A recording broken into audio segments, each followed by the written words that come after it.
உலகத்திலேயே மாபெரும் ஆலோசகர் ஒரு இருப்பாரானால் அவர் இயேசு கிறிஸ்து தான். அவர் உங்களுக்கு சொல்லுகிறார், தேவனது ஆலோசனையை நீங்கள் தள்ளிவிட்டால் நீங்கள் உங்களுக்கு கேடு உண்டாக்கிக் கொள்கிறீர்கள் என்று சொல்லுகிறார். ஆம், அவர் உங்களுக்கு தருகிற ஒரு ஆலோசனை, மனம் திரும்புங்கள். எங்கும் உள்ள மனுஷன் எல்லோருக்கும் தேவன் தருகிற ஆலோசனை பாவத்தை விட்டு மனம் திரும்புங்கள் என்பதுதான். பாவத்தை விட்டு மனம் திரும்பி இயேசுவை நீங்கள் விசுவாசியுங்கள். உங்களது பாவங்களுக்காக உங்கள் மேல் வரக்கூடிய தண்டனையை இயேசுவானவர் சிலுவையில் ஏற்றுக்கொண்டார்.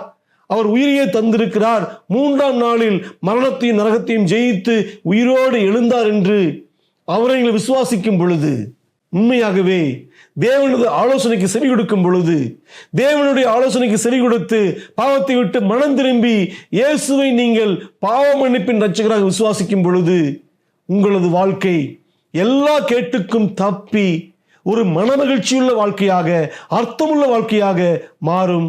அந்த வாழ்க்கையை இயேசு உங்களுக்கு தருவாராக. ஆமேன்.